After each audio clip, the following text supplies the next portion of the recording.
Okay, so let me begin. So you are more or less near the end of the introduction to Riemannian manifold. Okay, so what I will do today is to just write down a few more identities that will be useful to us, and then we will start discussing how it's connected to the theory of gravity. So let me write down some identities which can all be proved based on whatever you have learned so far. Okay, and all of these will be left as an exercise. So first, the identity involves this okay, so these are covariant derivatives. So what this tells us is that this is the difference between taking the covariant derivative in two different orders. Right? And if it is ordinary derivative, then you know that this will be 0. Okay, but here of course it's an ordinary derivative. This also has a Hermitian notation, so this is normally written as the commutator acting on it. Okay, but this is what this means. And the identity tells us that this is given by gamma L J I R L K J I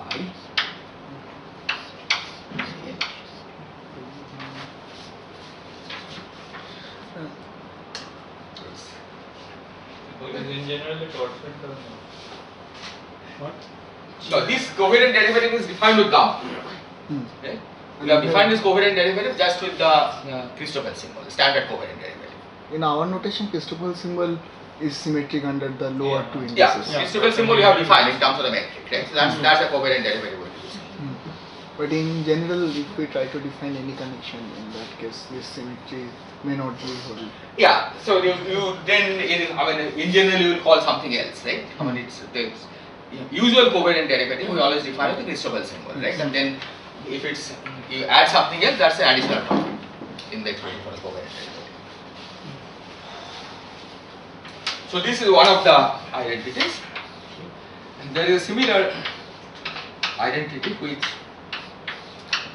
refers to covariant vectors, contravariant vectors.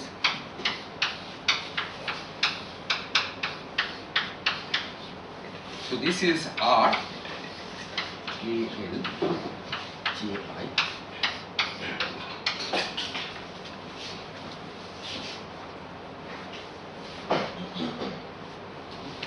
And finally, you can combine this to a general tensor. So if we take di dj a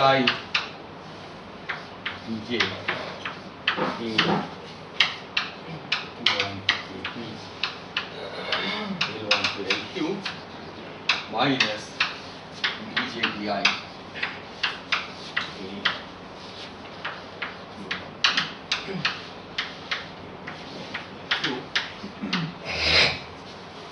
okay, so this basically means that you first take dj of this, okay, that now becomes a tensor of rank pq plus 1, okay, then you apply di, okay, thinking of this rest of the object as a tensor of rank pq plus 1, and then take the same thing but in opposite order.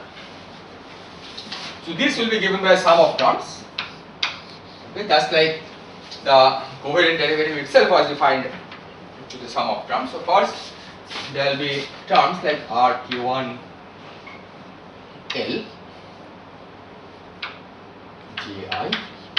So these last two indices will always be Gi. A LQ1 KP. So LK2. Okay. Plus etc. Let me write on the last term in this series. So this will be R K P L A K1 KP minus L K1 L1 to L2 Q. Okay, that's the first series of terms. So basically you get, for every index you get a factor of R. Okay, and the structure is always that R, the first two index, this corresponds to the index that you have removed from here, and this corresponds to the index by which you have replaced it. And then there is a series of terms for the contravariant, for the covariant index, and those take the form of RL.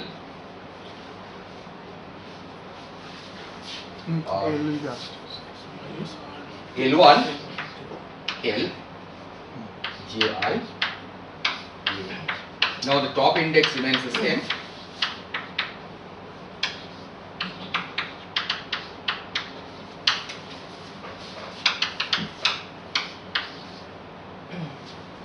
Why the middle L1? Maybe, I see that. yes, order will be same because minus R sign. is always defined. As we have put a minus sign, that's why. Either, otherwise I can just Yeah, put a plus yeah, sign. yeah, exactly.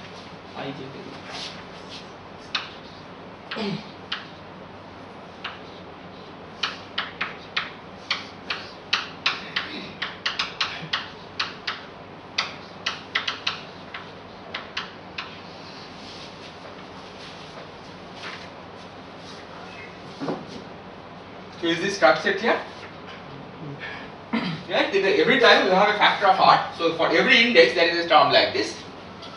And the idea is that the last two index of R is always Gi. Okay, but the first pair of index, okay, that you take any of these index, put it on R, and then the second index is the one that you replace it by.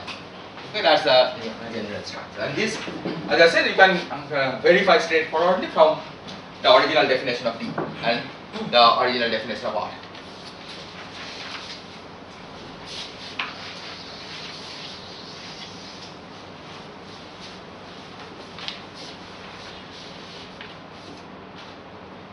So in the book of Robert Wald, this was actually how the means first introduced R, means defined R. Yeah, that also you can do. Right? I mean, you can define R as a the commutator between two covariant derivatives.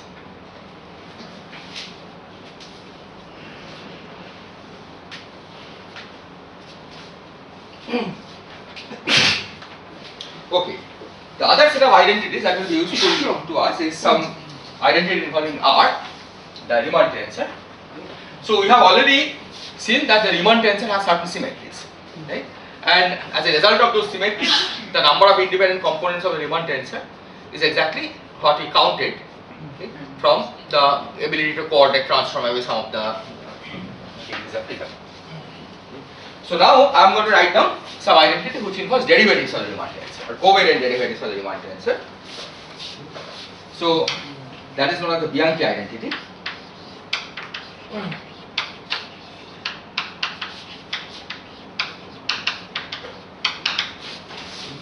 So this identity has a following structure. It's covariant derivative S of R I J K L, and then you completely antisymmetrize in this index as well as the last two index. In the index S, K and L. Okay, there are three index here. You write the completely antisymmetric version in these three indexes. But because this is already antisymmetric in K and L, okay, instead of writing 6 terms, you can just write 3 terms. Okay, because exchange of KL is already antisymmetric. Okay, so you don't have to write it. So basically, what you can do is you can just add to it its cyclic permutations of S, K, and L. Okay, so the identity takes the following form. So B, K, R, I, J, L, S plus D, L, R, I, J, LS, SL. SK. SK.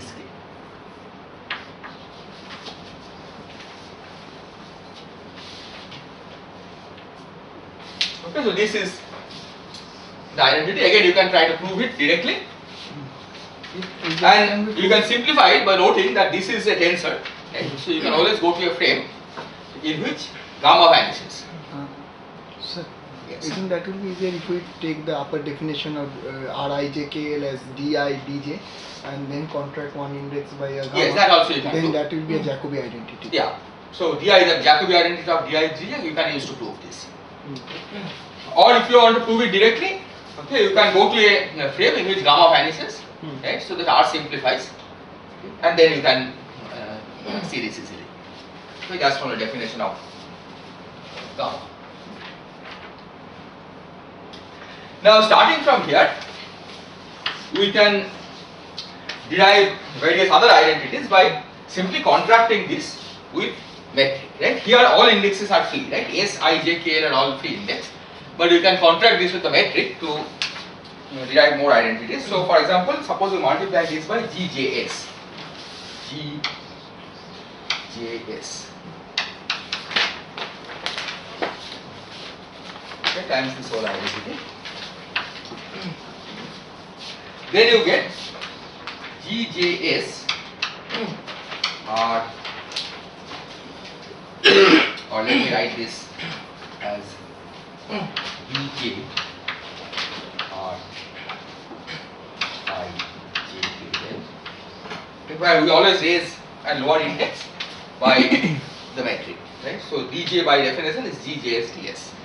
So, in this behind identity, which are the indices for which antimatter is only S? Yeah, so I and J you keep fixed. S, K and L are the indices in which you antisymmetrize, right? And since the antisymmetric, we get only 3 terms. Yeah, exactly. Since it's already antisymmetric in K and L, we get only 3 terms. Otherwise, you write minus the reverse cyclic cyclic convolution of all of these.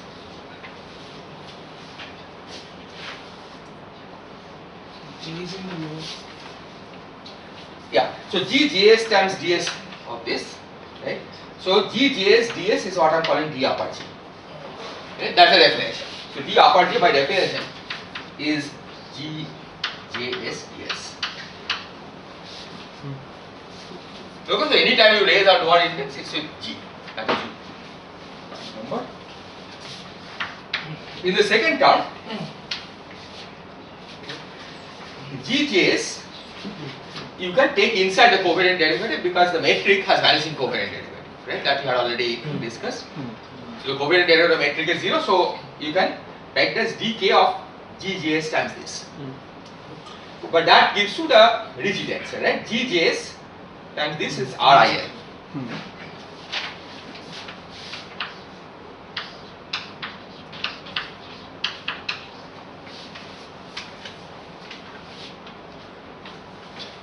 This one again, Minus. we are contracting GJS, but this is a minus R minus DL R RL.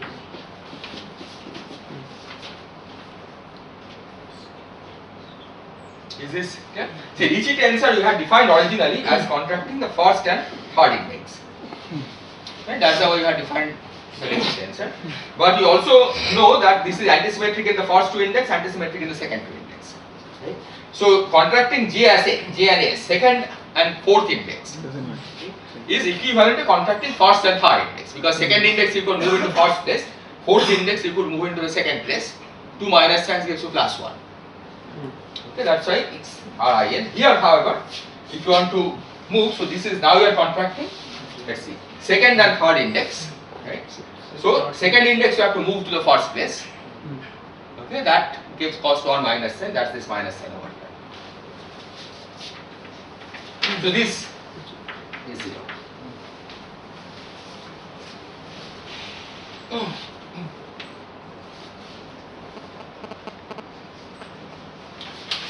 Now from this we can do a further contraction with GIK.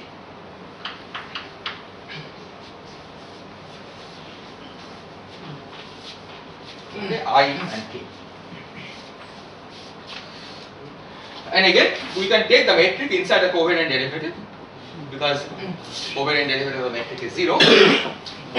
So we get DJ RJL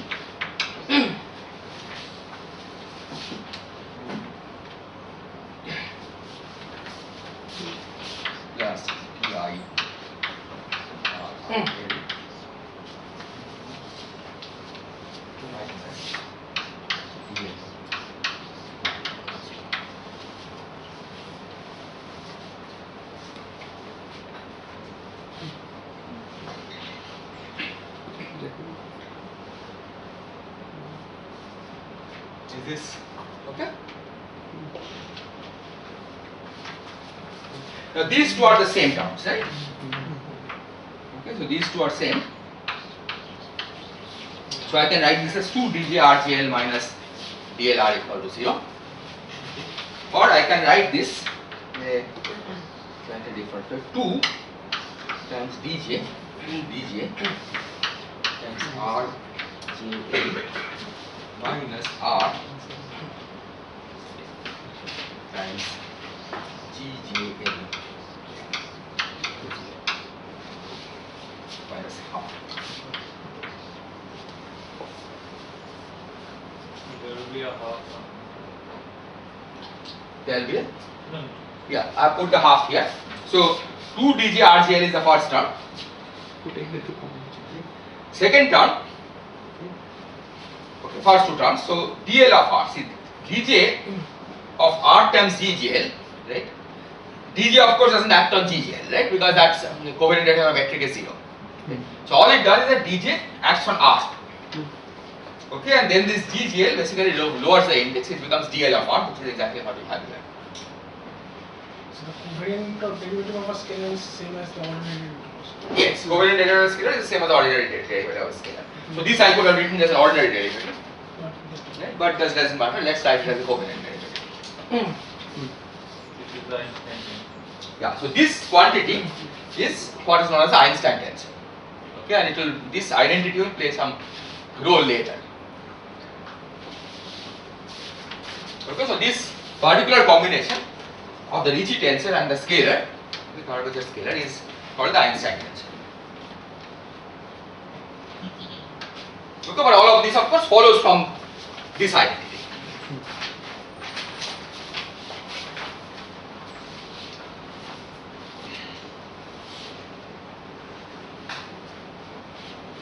Any question?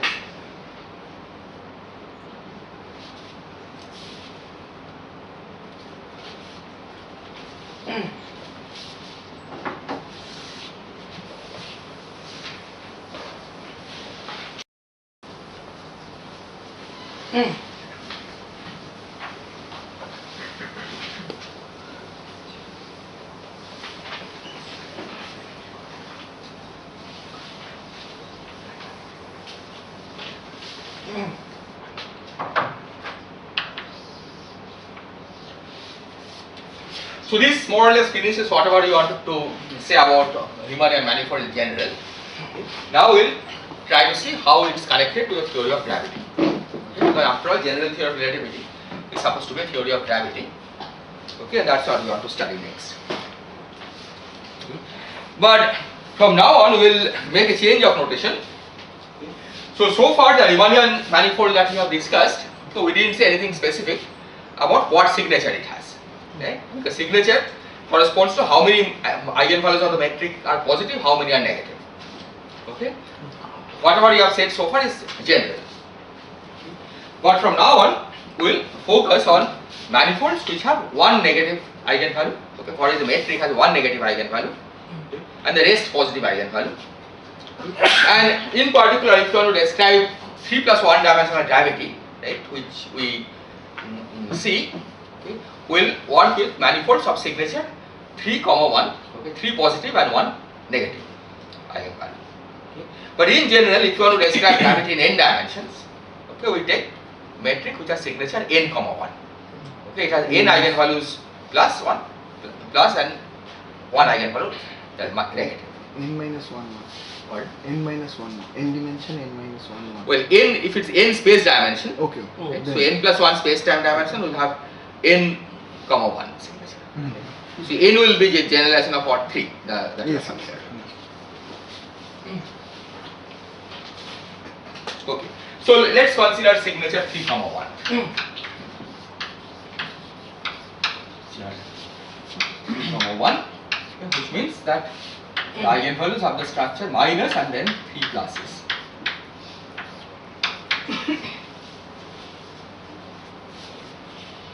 So far the coordinates we have been using xi as the notation, but now we will be using x mu. With mu running from 0 to 3 as coordinates.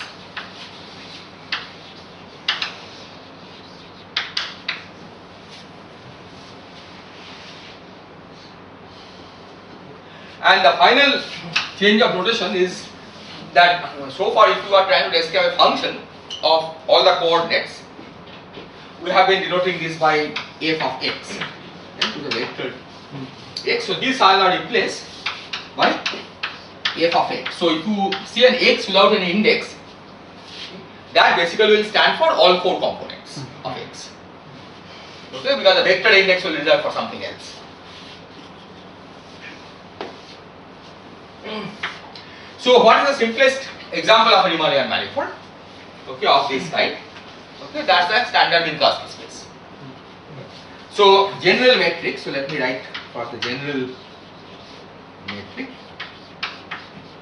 will be ds square equal to g mu dx mu dx mu. G mu is a function of x. An example is g mu equal to minus equal to eta mu, where eta mu is the diagonal matrix minus 1 1 1 1.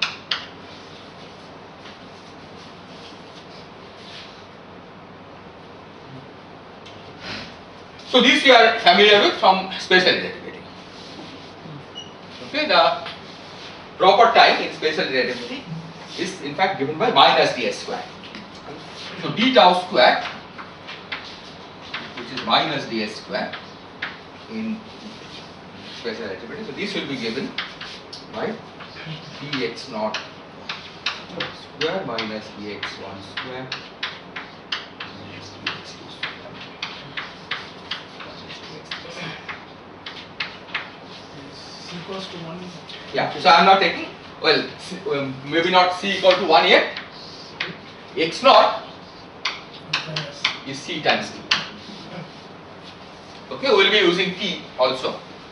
Okay, at least when you try to describe non-relativistic. Okay, but x naught by definition is c times t. In for this Minkowski experiment. So these we know what the use for, right? Minkowski space describes the space-time that we live in. Now the question is, does a general Riemannian manifold of this kind, okay, which generalizes Minkowski space clearly, does this have any use, right? Does it describe anything physical? And in general relativity, the answer is that indeed it describes something physical. Okay, a general metric of this form describes space-time in the presence of gravity. Okay, so that's the claim of general relativity. So g mu nu of x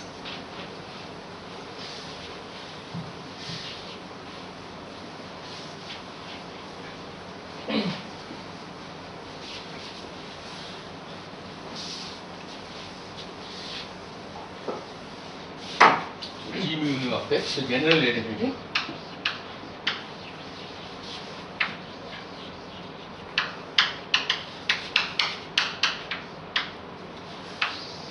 tells us that g mu nu of x describes space-time in presence of gravitational field.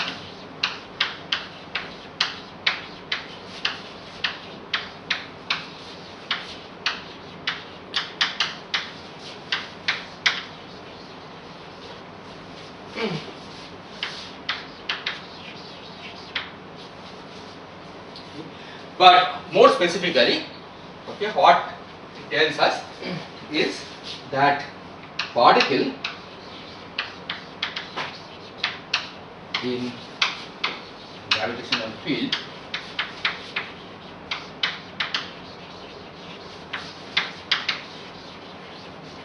moves around the distance. The absence of any force. Yeah, in absence of other forces.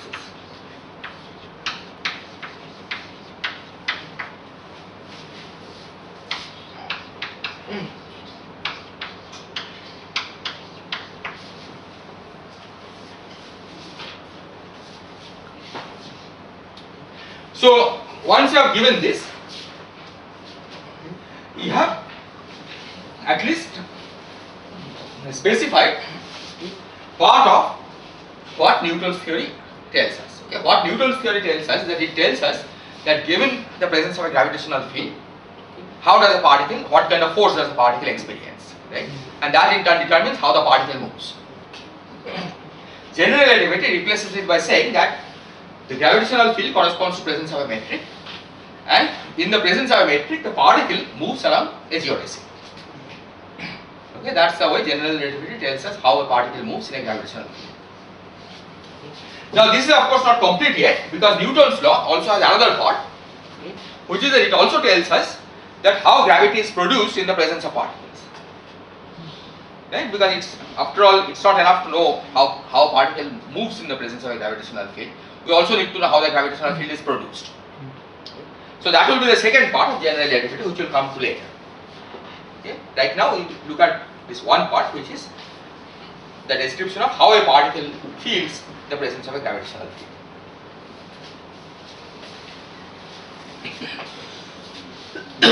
Now one can in fact make a more precise statement here.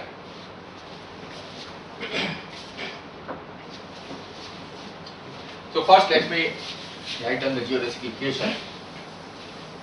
So this is just a claim or This is the claim of general relativity. And in general relativity has to start from some postulate, right? There are various ways of setting the postulate. This is one way of setting the postulate, that the presence of gravity is described by curved space-time, and the way a particle feels that gravitational field is by moving on a geodesy in that curved space-time. Sir, the definition of force in Newton's law is Yes. same here also.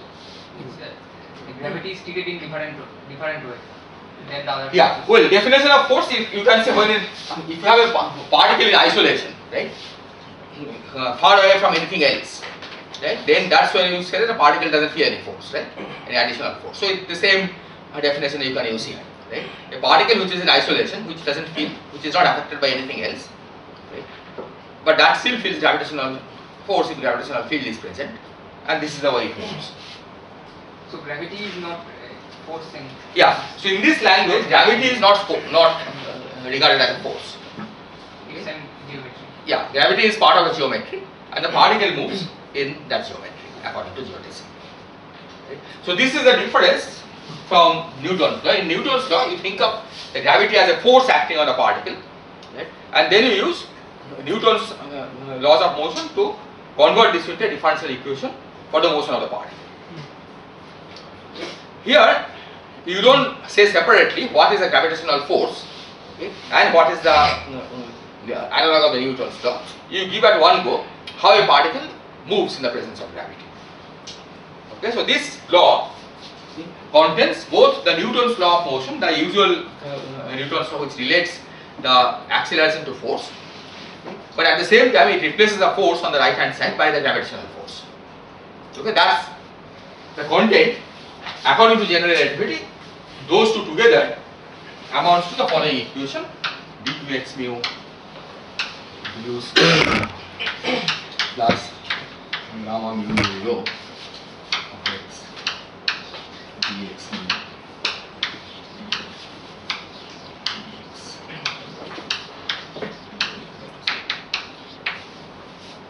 Okay, so this distinction is important to remember, that you don't specify separately in general relativity the effect of gravitational force, okay, and then the equation of motion as the analog of the Newton's law. Okay. You give at one go, okay, what is the equation of motion for the particle in the presence of gravitational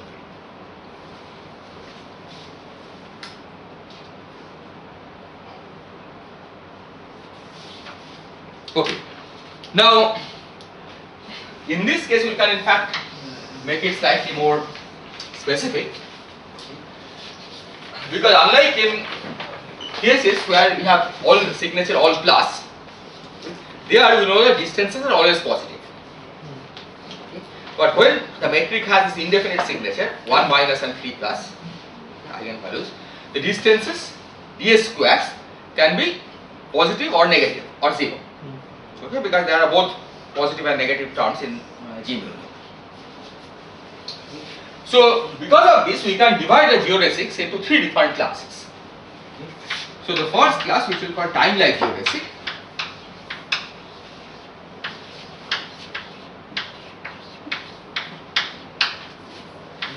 For this, G mu nu of x dx mu dx mu du is negative.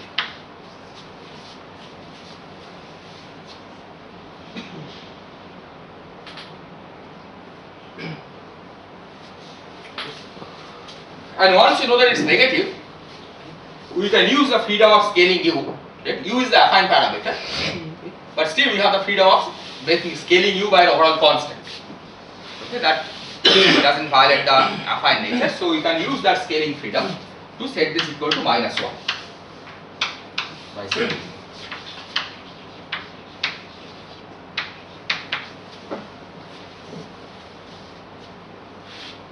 So this is the length of the tangent vector.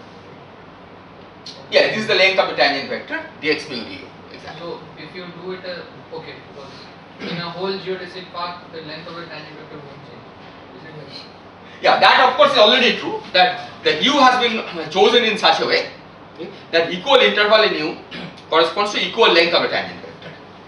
But now we are making it more specific by setting it equal to -1.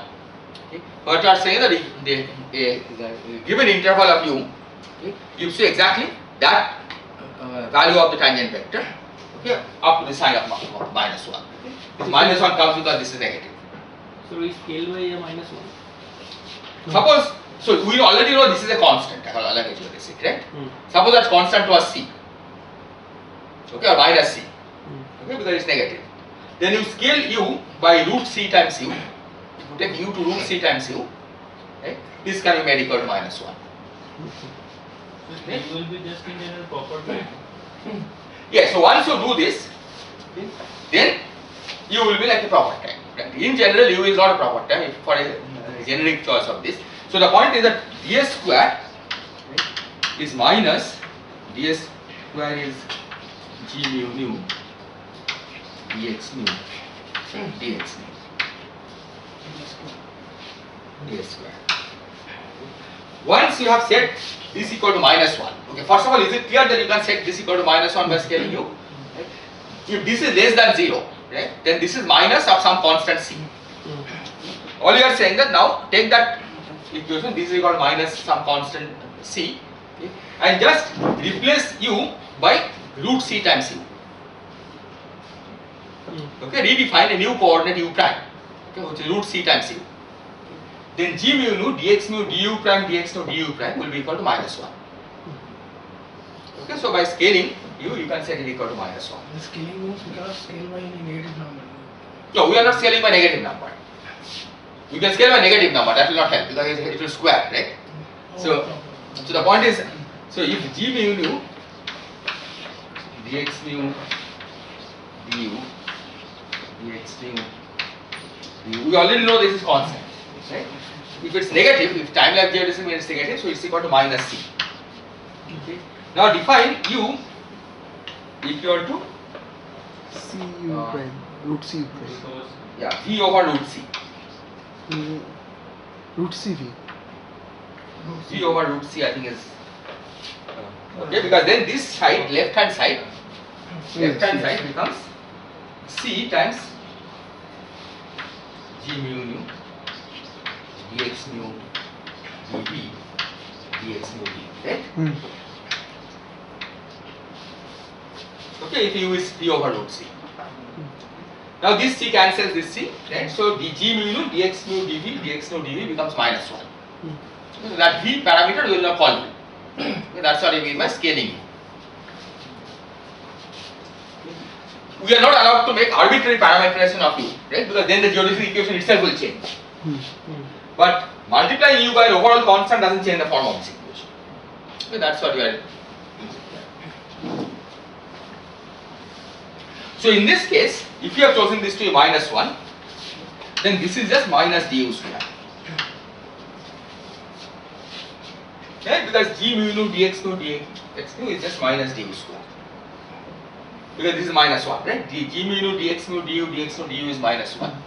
So this is minus du square, which basically means Proper time. that this is also minus d tau square, right? That was the definition of proper time. Okay. So tau is equal to u up to a constant value.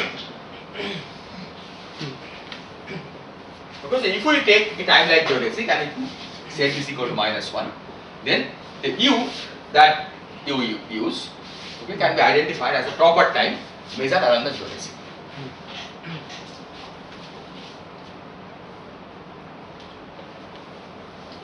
So now we can make this statement more specific. So when I said here that a particle move along geodesics, the more precise statement is that if the particle is massive, then it moves along a time like geodesic. Okay, a particle cannot move along a space like geodesic, okay, nor a light like geodesic, for which it's 0. So it moves along a time like geodesic, so it is defined by this condition.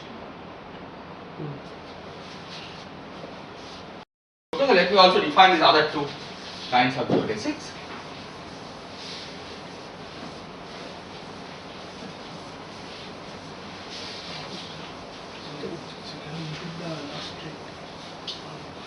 Okay, let me maybe I'll list the other two geodesics, then I'll repeat the last. So, space-like geodesic,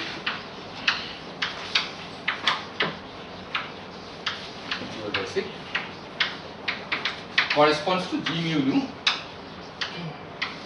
dx mu du dx mu du is positive. And finally, light like geodesic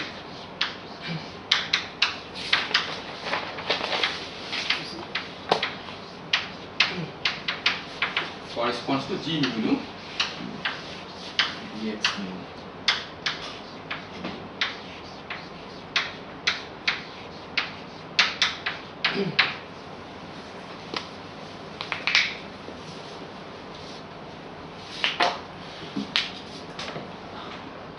Okay, but all of them of course satisfy this equation.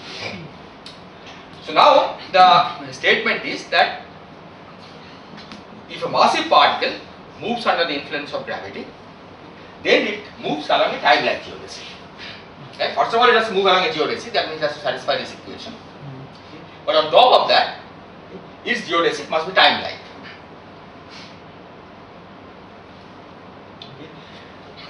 I mean, the analog of this in Minkowski space, okay, is trivial. It basically says that every particle travels at a speed less than the speed of light. Okay. In Minkowski space, if you think of, say, x0 versus x1,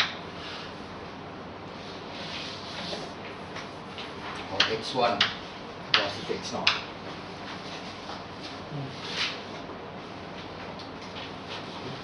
then we know that dx1 dx0, the magnitude of this, which is the velocity of the particle, okay, in c equal to 1 unit, this is always less than 1. Right? That's what we mean by saying that every particle has to move at a velocity less than that of light. So this is a condition that you have to impose on top of the equations of motion that the particle satisfies. Okay, that the particle has to travel at a speed that is less than the speed of light. Okay, in special relativity you can certainly draw trajectories of particles which travel faster than the speed of light. Okay, but those are not allowed trajectories of physical particles. So this means that ds square, which is eta mu nu dx mu, which is minus dx naught square plus dx square, this should be less than 0. Okay, because dx naught mod square should be always less than 1.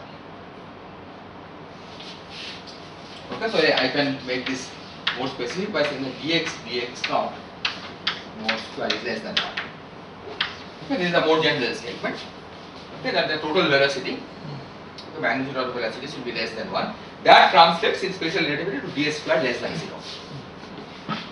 And what you are saying is that in general relativity, Okay, this condition is preserved, but in a more general coordinate invariant way, namely that this combination must be always less than 0.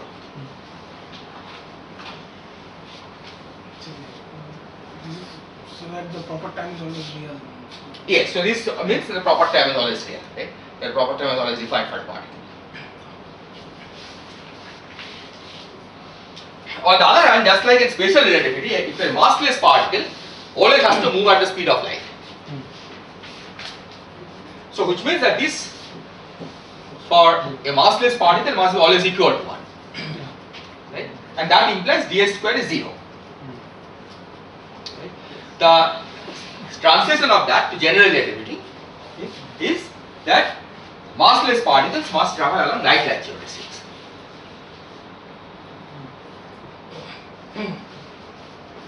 Is this clear? And nothing, of course, travels along space-like geodesic. Right? Because space-like geodesic will correspond to straight lines in the Minkowski space, for which this is positive, this is greater than 1. Right? That describes trajectories where the velocity is larger than that of light. Right? And you know that there are physical particles which have that property. So space-like geodesics are, even though they are geodesics, they are not trajectories of physical particles. Only light-like and time-like geodesics are trajectories of physical particles.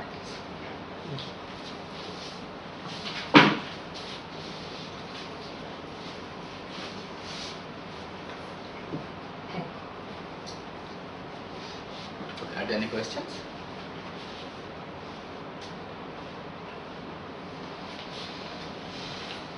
Okay. So far whatever you have said looks like that it came from nowhere, because we are trying to describe gravity. Now we seem to have something which is completely different, okay, some metric, and we are claiming that this describes the motion in gravity. So at least what you should check is that indeed in some appropriate limit this does describe what Newton's law gives us. And after all, you know the Newton's law works quite well, right, under certain circumstances. So you have to make sure that these laws reduce to Newton's law under those circumstances. Nevertheless, we can see already the advantage of these laws, okay, that these have the general coordinate invariance built in, okay, and that will generalize, that essentially will generalize special relativity. Okay. The fact that signals cannot propagate faster than light, that was not part of Newton's law of gravity. Okay, but you can see that because we are building up the theory as a generalization of special relativity, that will also automatically be built in, that in this theory signals will not propagate faster than that of light. But that we will see later. Okay. Right now, let's see that there is at least in some limit, this theory that we have written down, okay, does reduce to standard Newtonian theory of gravity.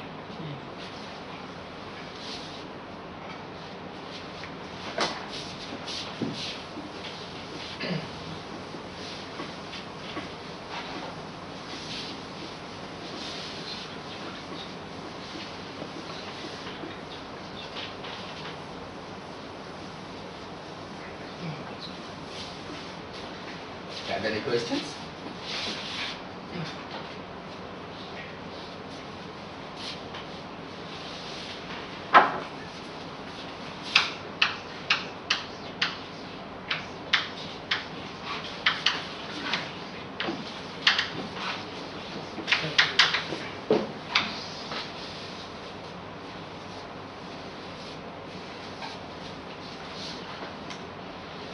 So you have to find an appropriate limit, okay, in which this reduces to Newton's laws. So what kind of limit should we take? So first of all, we have replaced the metric by g mu nu, right? It's not eta mu nu anymore. But of course we know that in normal day-to-day life, okay, eta mu nu, okay, is a very good measure of what we mean by proper time, right? The proper time that we measure for particles is given by eta mu. Okay. So we look for an appropriate limit where metric is not eta mu nu, but it differs from eta mu nu by small amount. Okay, because that's the ordinary circumstances, right? If you have the normal gravitational field that we see here, that doesn't interfere with the fact that the metric that we use for describing standard physics is eta mu. So it must be that somehow the gravity, even if it changes eta mu to g mu, that change must be small. Okay. So we call this weak field approximation. So we take weak field.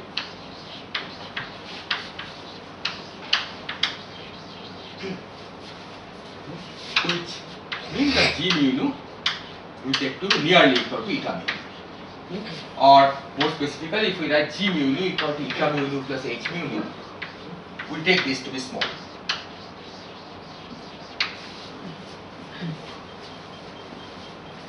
This is a function of x.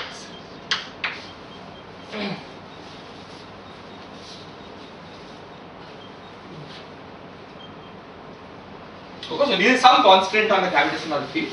Okay, we will see later what it corresponds to. The second limit that you want to take is non-relativistic limit. Because Newtonian theory, okay, we know is valid in non-relativistic limit. Okay, in fact, it shouldn't be valid in the relativistic limit because it gives instantaneous propagation of signal, right, which is not consistent with special relativity. Right? So we know from the beginning that if Newtonian theory is valid, has to be valid in some limit, it has to be in the non-relativistic limit. So we have to take the non-relativistic limit.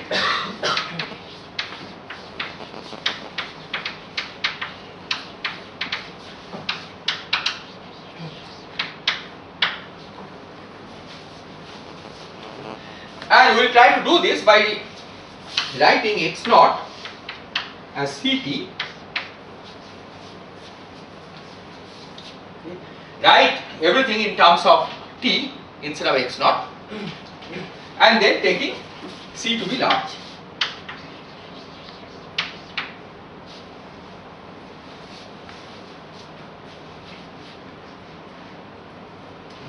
Now c of course is not dimensionless. Right? C has dimension. So one might wonder, what do you mean by taking C to be large? Right? Because a dimensionless parameter, it makes sense to say that it's large. A dimensionful parameter, if you are saying it's large compared to something. So when I said we will take C to be large, that basically means that we will take C to be large compared to the kind of velocities we encounter in everyday life. Right? Because so instead of taking C to be large, we could have said that all the velocities, okay, are small compared to in the C equal to 1 unit. Okay, that will be another way of saying this, but formally we can say that we take C to be large. So in practical terms, what this means is the following: that consider, for example, dx nu du. Okay, it has dx naught du as well as dxi du. So this consists of dx naught du and also dxi du for I equal to 1, 2, 3.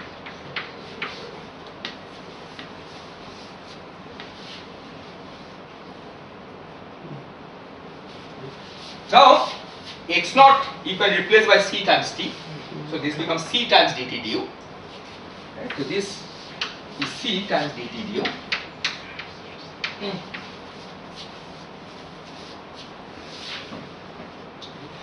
And now you can see that as c becomes large, this term becomes large compared to this.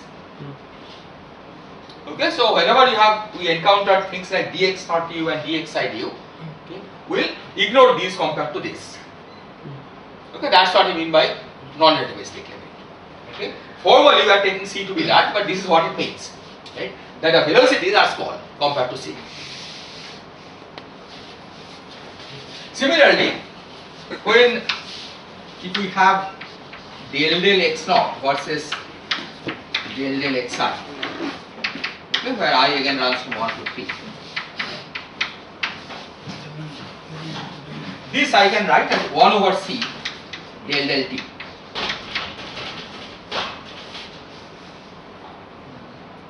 And taking c large means that these terms will be small. And derivative with respect to x naught effectively will be small compared to derivative with respect to xi. So we'll ignore terms involving del del x naught compared to terms involving del del xi. Okay. Which in particular means that this h mu nu, even though we allow it to depend on x, in the limit that will be trying to reproduce Newtonian laws, we can ignore from h mu nu the time derivative, the x naught derivatives. Okay, so you can pretend as if h mu nu is static potential. Okay, h mu nu, the del del x naught of h mu nu, in fact, can be ignored. Is this clear? And it's ignored. It can be ignored compared to the spatial gradient. How do you? Okay. So what I'm saying is that we always, in the analysis that we'll be doing, we will have terms like del del x naught as well as del del xi. Because you, while calculating the Christoffel symbol, for example, you have derivatives of h mu nu, right? Now del del x naught, if you write as 1 over c times del del t, we see that large C means that these derivatives become small, right? So we will ignore, okay, the non-relativistic limit means that we will ignore derivative with respect to x naught compared to derivative with respect to xi, and in computing all the quantities involving h mu nu. Okay, so those are the kinds of limits that we will be studying, okay, to reproduce Newton's laws. Because clearly general relativity is not going to become Newton's law exactly. Right? Otherwise, there would have been no need to have general relativity. Right? We can only expect general relativity will reduce to Newton's law in appropriate limit. Right? And we are trying to guess what kind of limit we should be taking to at least try to see if it becomes like usual Newton's laws. And what I am trying to argue here is the kind of limits that we will be taking is first of all that we ignore dxi du kind of terms compared to dx or du, and we ignore the time derivatives compared to the spatial derivatives.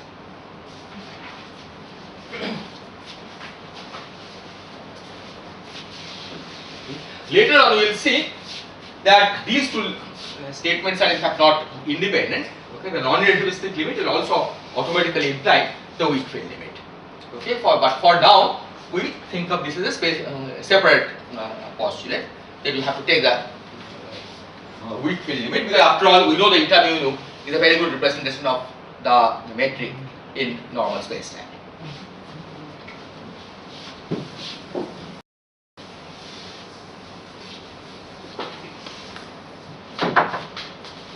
This is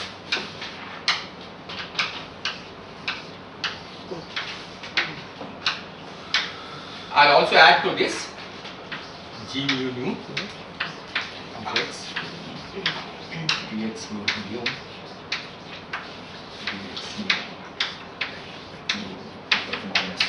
okay, this is the normalization of the calculus.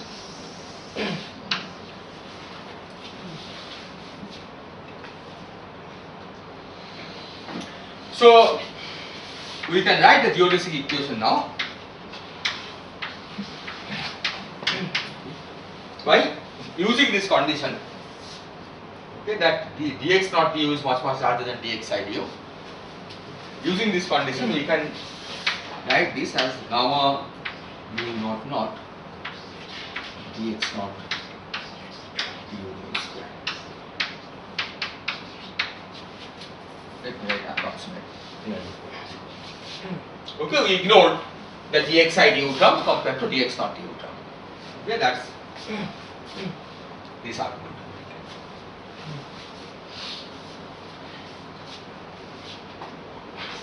Is this okay? Now let's look at the expression for gamma mu du rho.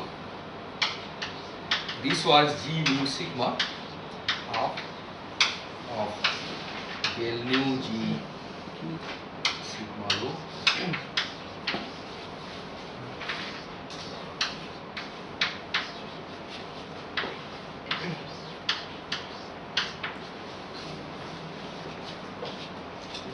So if we now substitute gamma mu 0 0, we get half g mu 0 g mu sigma del naught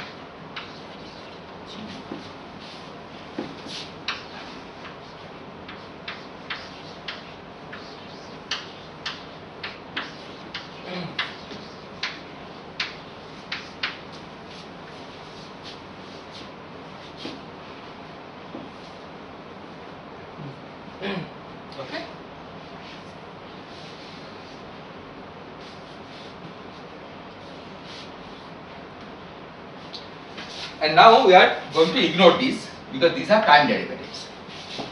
So we said here that we ignore del x naught, come to del x i. There is one more time. Pardon? One more time derivative then in sigma. One more. Yeah. Because it's So Yeah, here in del sigma, I have to pick only the space derivatives, right? Because here again there is a sum over sigma, okay, which can involve 0 as well as I components. Okay, but I pick the I component. Okay, because the 0 component we have argued the del 0 of G00 should be small. Okay, there is a 1 over C sitting in front. So this I can write as minus half G mu I del I G00. Where I runs from 1 to 3.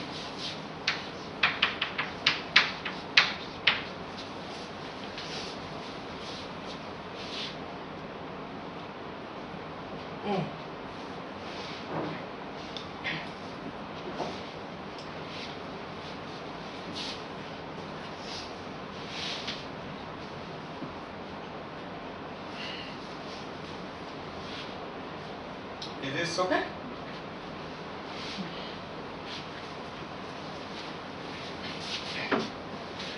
Now you see that here you have G00, okay, has a eta 00 factor, but that of course doesn't contribute because that's a constant.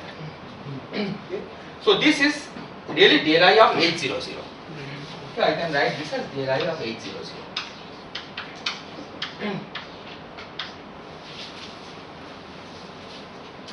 Now H00 is already small. Okay, you have taken a weak field approximation, H mu is small.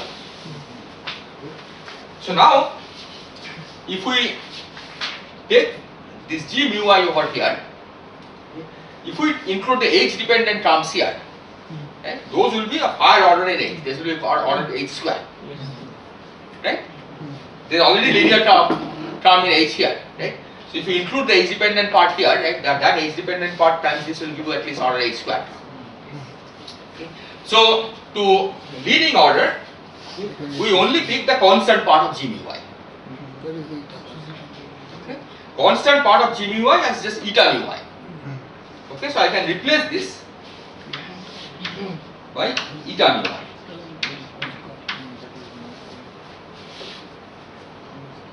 Is this okay?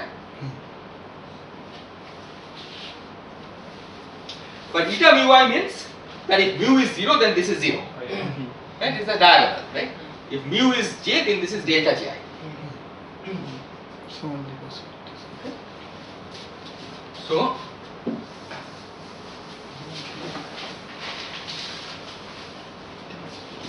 then eta mu I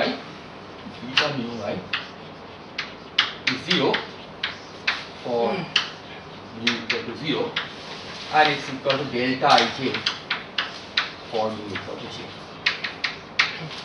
Minus delta. No, signature is -1, 1, 1, 1. Right? So G00, eta 00 is -1, but eta ij is at +1. Right? That's the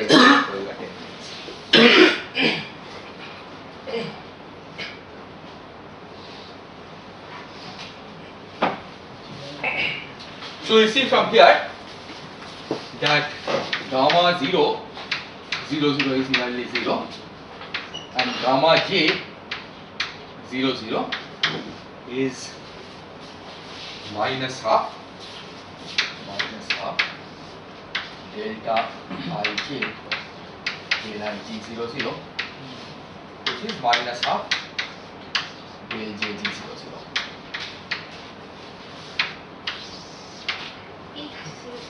So H or H 0, 0.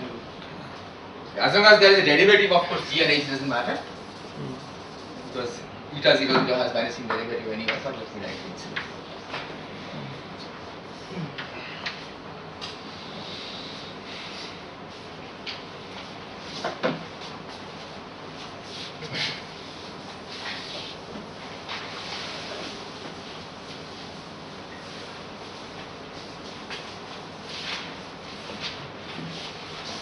So now we substitute into this equation. So this gives you d2 x naught du square is equal to 0 and d2 xi du square is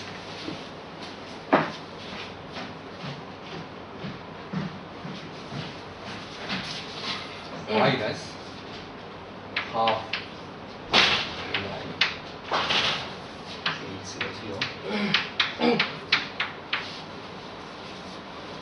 okay, I just substituted in this expression gamma I 0 0. A constant will be there, right? Dx not du square. Okay, let me write that. First, that will go to dx 0 du square.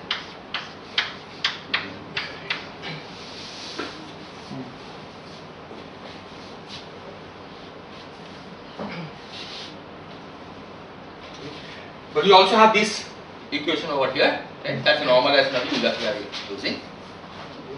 So in this, we use the leading order term for G, okay, which is eta mu. So this equation tells us that minus dx not du Is equal to square plus dxi du plus over I equal to minus 1. but we neglect. But this of course is small compared to this, that I have already assumed. So this tells us that dx 0 du is beyond equal to 1. Okay, so when you integrate this, so you get dx not du, you got a constant, Which is 1 by that. and this basically fixes that constant to be 1. No. Okay. So x naught is u plus a constant. Okay, we don't worry about the constant right now. Okay, x naught is u by solving this equation. Sir, why we are not taking h part of G here? Because the leading term is this dx naught du, right? So clearly dx naught du will be 1 plus some small correction. Yes, sir. Okay, there are small correction you are ignoring. The leading order is dx naught du, because you see here this is already small, right? H naught naught is small. So if you want small corrections in dx naught du, that will be high order. Okay, so that's why you are just keeping the leading part of x.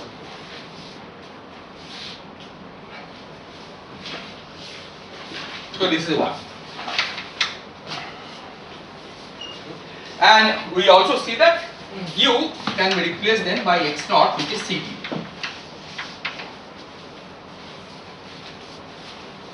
So this equation can be written as 1 over c square d2 xi dt square minus half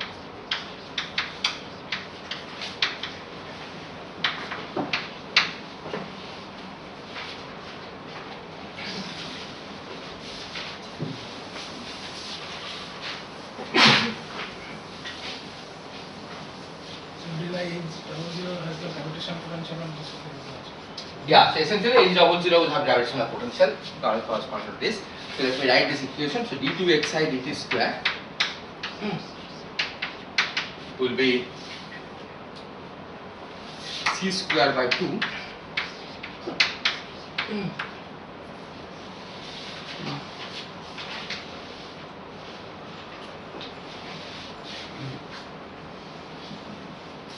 So let's now compare this with Newton's law of gravity.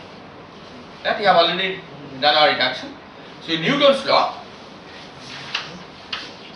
d2 xi dt square. So what should be the right hand side? Minus Grad grad phi, right? Minus the mass terms of course cancel, okay, gravitational potential. So by definition this is minus grad phi. So if we compare these two, we see that phi is minus c square by 2 800. Or reversing this 800 is minus 2 over c square phi.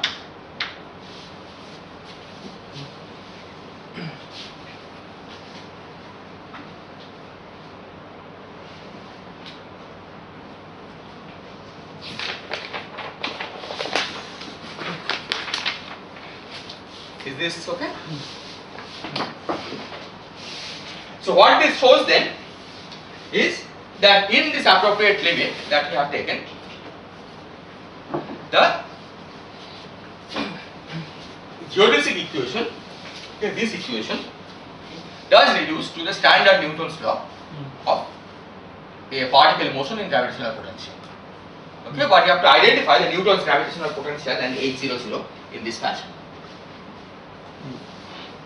So here this is valid if the gravitational potential which composes the m square term, that is very less than c square.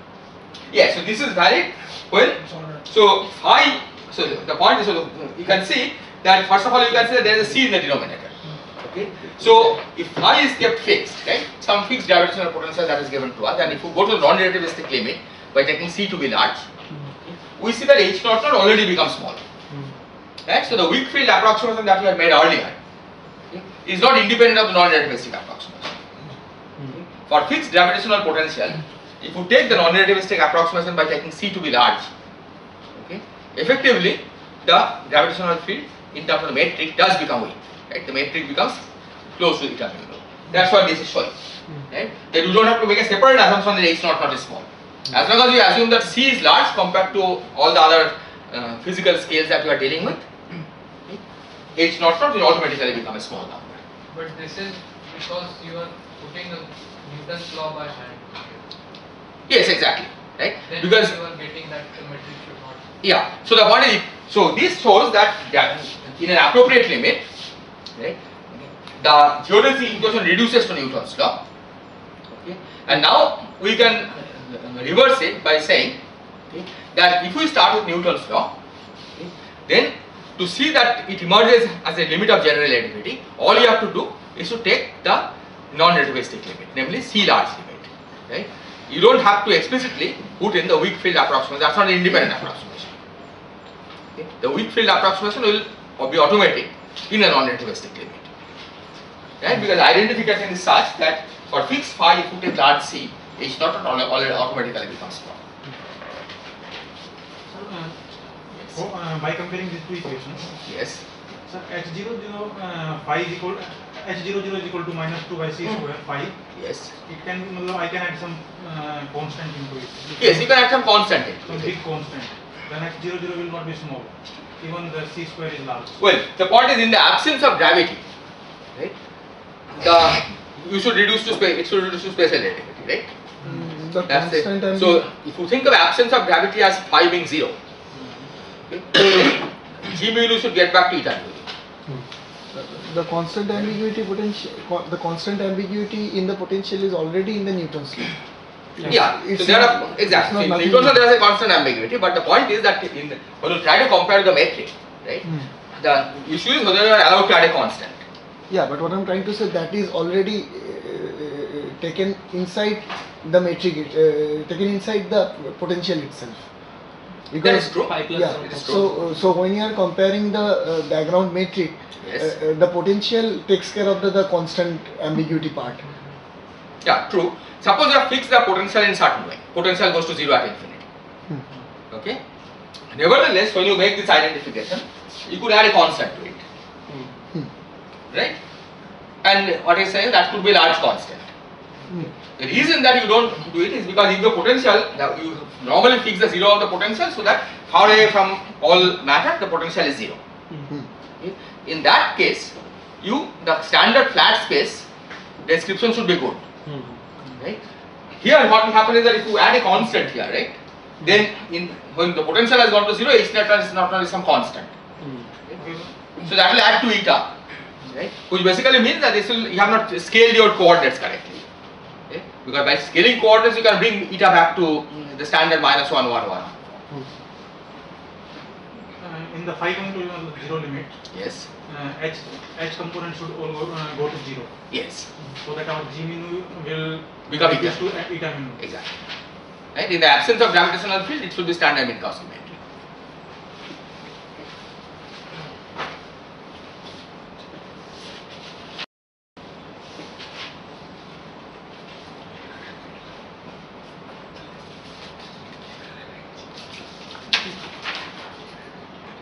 Okay. Are there any other questions? So, against that same thing. Yeah. Assume that you got right now as 1 by c square of 5. Yes. Assume that you got somehow c square times 5. Yes.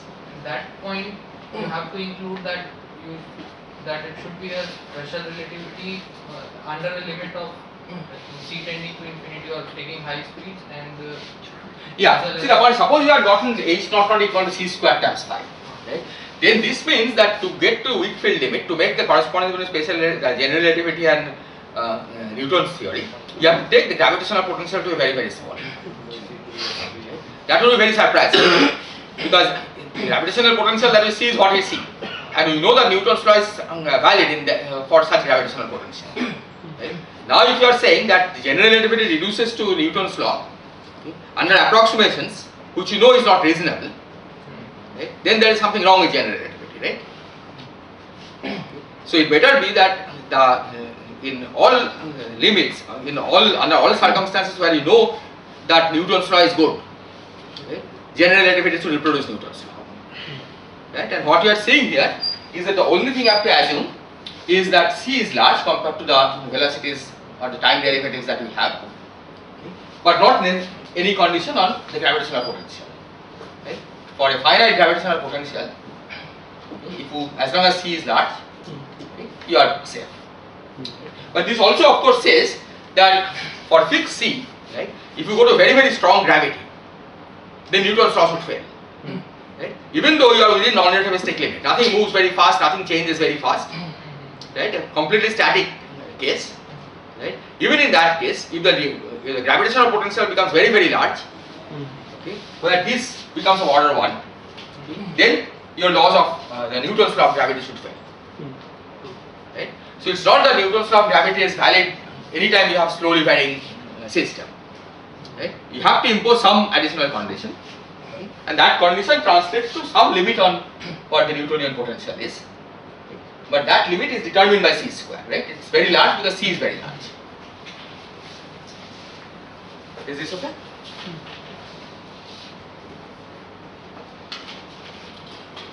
Okay. So now we are going to use some things we have learned about Riemannian geometry.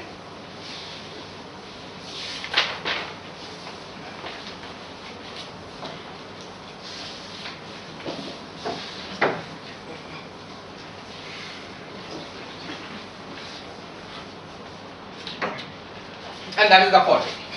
So let's suppose we have some point in space time denoted by x naught.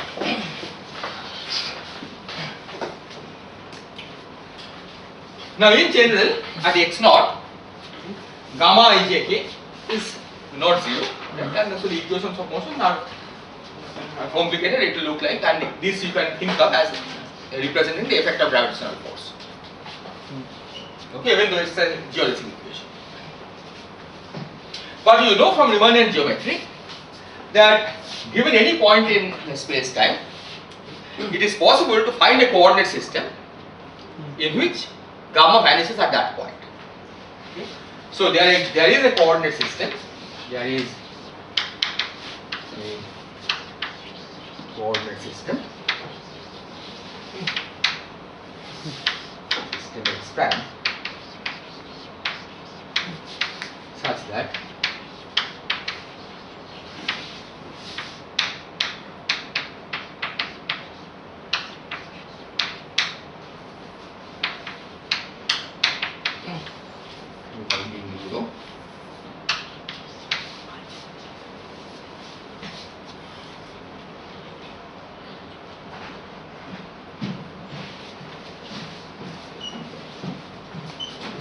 and so this means that in this coordinate system, if you study the equation of motion of the particle, that at particular space-time point, okay, at the point x prime naught, this term goes away. And the equation of motion looks like that of a free particle.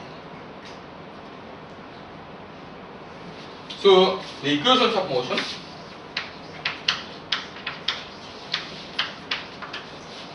is d2 x prime mu du square plus gamma prime mu of Right.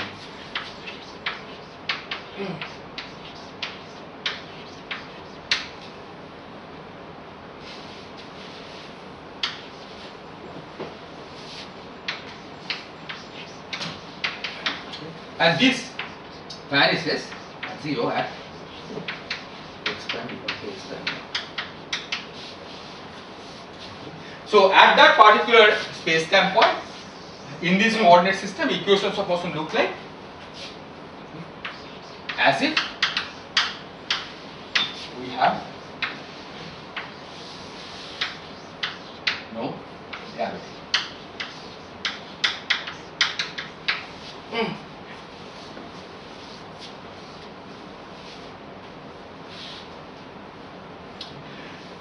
So this can be done for every space-time point.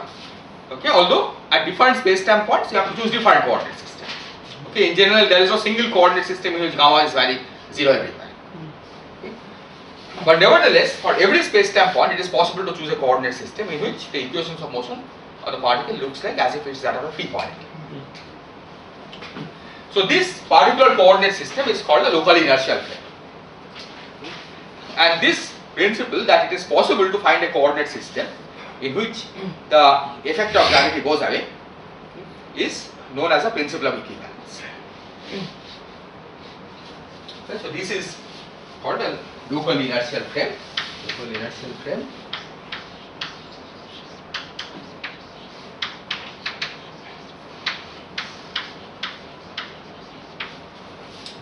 And this principle is called the principle of equivalence.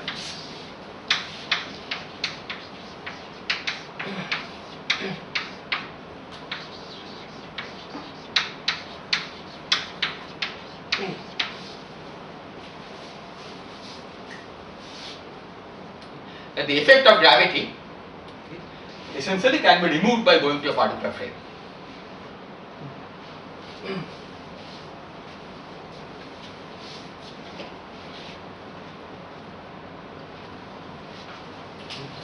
A related fact is the following, that what this equation tells us is that the motion of a particle in a gravitational field is independent of what particle you are considering. Okay? It doesn't depend on the composition of the particle. Okay?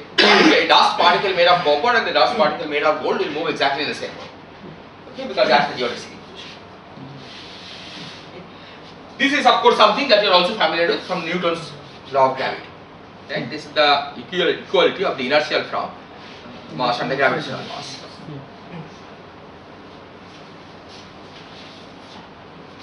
Is this okay? Now there is one point which is worth emphasizing here, which is first of all that the principle of equivalence is not a consequence of general coordinate invariance.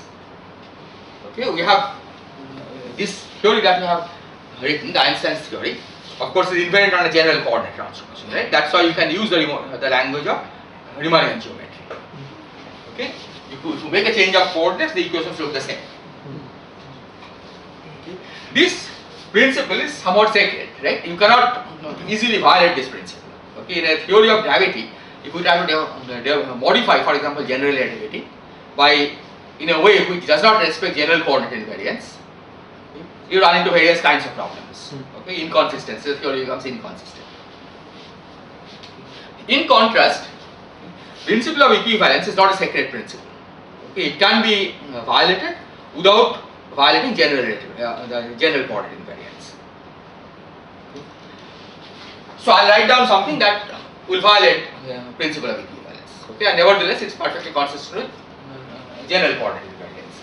Okay. So let's imagine that I say that the equation of a particle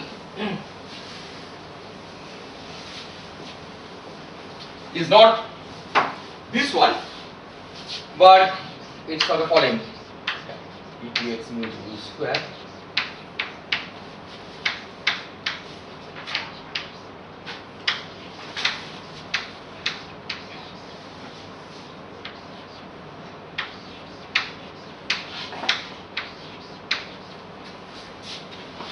plus some tensor, let's call it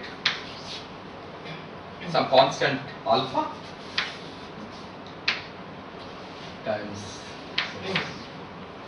d mu r mu rho dx.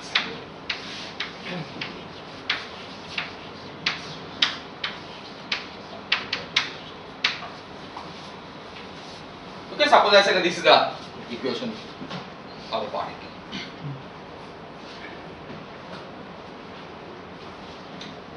I can even make it worse by saying that this constant alpha that we have introduced depends on on what particle is moving, right? For a gold particle, it takes one value. For a lead particle, it takes another value.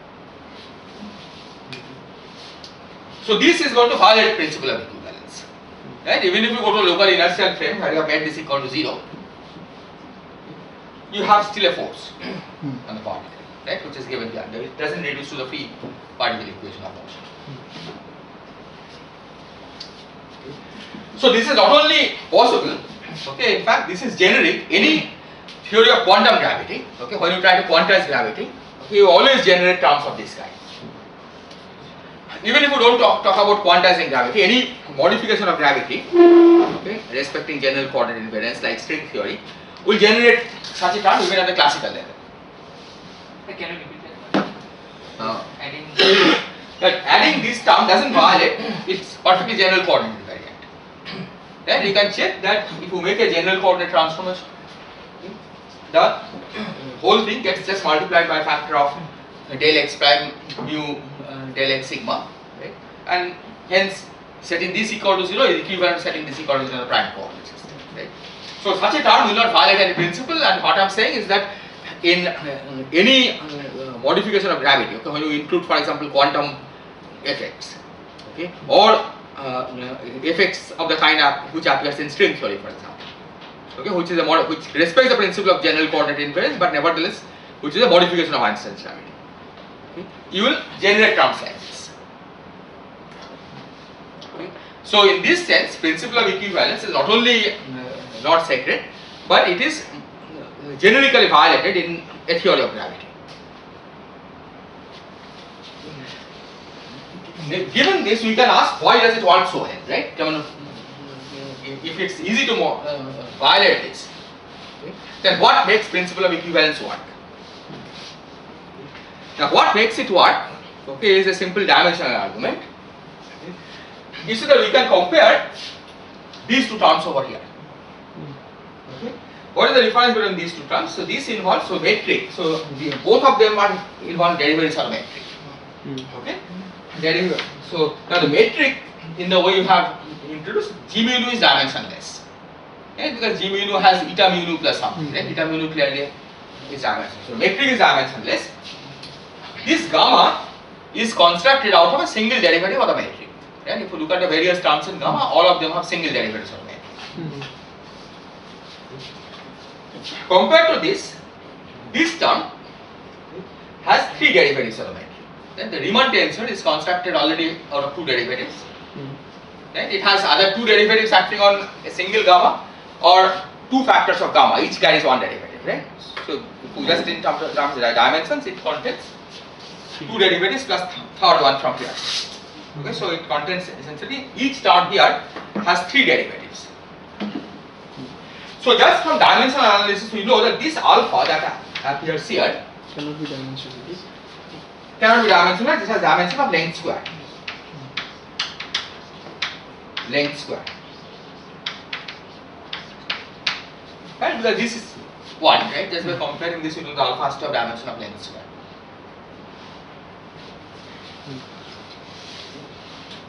So you expect on general grounds that this alpha will be some numerical constant of order 1 times the length square that is relevant for the problem at hand. And the point is that the length that is relevant for the problem at hand, other in quantum gravity or any modification like string theory that one suggests, is very, very small. I mean, this length is of the order of the Planck length, which is something related to minus 33 centimeter.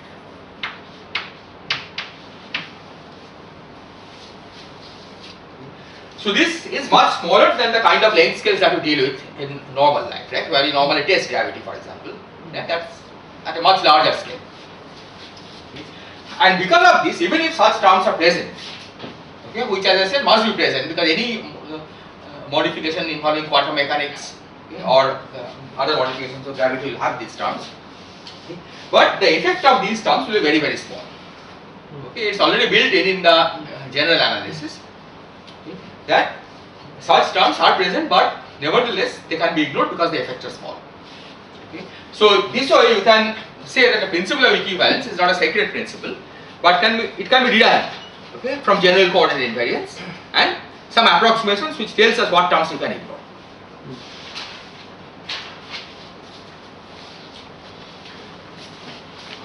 On the other hand, this term over here, you cannot get rid of. Okay, you could say, could you have gotten rid of this? Okay, or could you have changed this coefficient? Right? Then this dimension argument will not work. Right? Imagine that we change this coordinate to some alpha. Okay, then you are modifying the laws. Okay, the particle no longer moves along a geodesic. But the reason you cannot change this coefficient is because then you file a general coordinate invariance. Right? You can easily check that it's only this particular combination that remains invariant on a coordinate transformation. Okay, in fact, we needed this to recover a coordinate invariance. So this coefficient you cannot change. Okay, this term is always present. Anything else that we add is extra, which has to be general coordinate invariant by itself. So the terms which you have added will make it deviate from the geodesic, right? Yes, it will make it deviate from the geodesic. Exactly. So principle of equivalence tells us that a particle moves along a geodesic, but as I said, that's not a sacred principle. Right? You could easily add terms without violating general coordinate invariance, which will make the particle deviate from the geodesic. Okay? But just the physical principle tells us that the length squared, these coefficients that appear here are very, very small. And that is the reason why principle of equivalence is a good principle that works. Okay, not because it's sacred and particles have to move on geodesics. Yes. Why we cannot add terms where alpha can be dimensionless? You can check that it is not possible, right? That if you think of this, right, of what other terms you can add.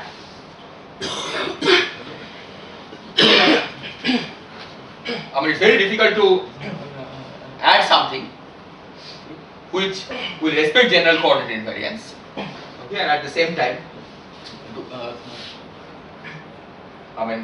give you something useful. Okay. Basically, anything that you construct on a metric, see, you can of course add additional force, right? That is always allowed. Okay, we are now trying to see what you can do with the metric, right? That if you want to do something with the metric, right, you have to add some kind of potential. Then you have to build a potential out of the metric, right? Then you can try to construct a force. But potential is a scalar which requires derivatives, which requires Riemann tensor, right? You start with the Riemann tensor and then you can take the square of the Riemann tensor, right? But Riemann tensor already contains many derivatives, right? So because of this, okay, you can add more terms, of course, okay, but all of them will contain more derivatives and hence small coefficients. I think I'll stop here and continue next time.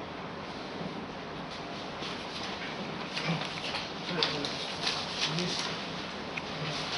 the principle of equivalence which suggests that the particle moves along geodesic, or the principle of equivalence as a consequence of. Well, it depends, it goes either way, right?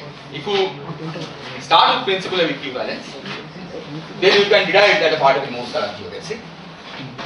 Or you can say the particle moving along geodesic is a geometric principle, and from there you can derive the principle of equivalence. So you assume that this holds good. There is a double term. Yeah, then this term will not be there. Then you cannot allow this term, right? So if you think of this principle of equivalence as a sacred principle, then you will never allow these terms. Okay, but you know that these terms are actually present. Right? In quantum theory, you cannot avoid generating terms like this. So the Ricci scalar also carries inverse length square dimension. Yes, exactly. So, and it must be some intrinsic length scale already present in the metric. Yes, that's right. So if there is no such, if given a metric, there I cannot identify a length scale. Then can I comment anything on the Ricci scalar? See, the point is, given a metric, right, you have to see under what condition you are testing general relativity, right? You are testing general relativity, suppose in astrophysical experiments, right? But the metric has a specific form, right? And the length scale there, okay, the length scale over which the metric varies is the astrophysical length scales. Right? So what you are comparing here is the astrophysical length scales over which you do our experiment against this Planck length which controls the size of this alpha. Okay? And because the astrophysical length scales are much bigger than this, okay, and that is the reason why it's impossible to test this in any present experiment, even if these terms are present. But I cannot make a statement like I will get a vanishing Ricci scalar or something like that just from the. No, there is no reason why you have to get vanishing Ricci scalar, right? If there is energy density present, the Ricci scalar may be non-zero. It's the other way, that given a Ricci scalar, how much effect will it have, okay, on the motion of a particle, okay, if such terms are present. Right? Because absence of these terms, I mean, there is no principle why these terms should be absent, because it is perfectly consistent with general coordinate invariance. Right? So you can certainly add such terms in the equation of motion. These are inherently quantum in nature. Well, it's quantum. Also, as I said, if you use a modification like string theory, there you get such terms even at a classical level. Okay, but this coefficient is still small, okay, because the string scale is of the same order as the Planck scale. And typically, it seems like we have an action, a matter action. Yes. And, these are basically the higher dimension of the. Higher derivative terms in the like action, an exactly. effective field. That's right. Yeah, So it carries negative mass dimension. exactly. Yeah. So such terms are always present. But at the classical level itself. Yeah, in string theory they are present even at the classical level. See, for a general relativity, you don't have renormalizability anywhere, so it doesn't matter if you add higher derivative terms. It's even the lowest derivative term is not renormalizable. Okay? So even at classical level, you have to do something else to make sense of general relativity, and there even at classical level in string theory there are such terms.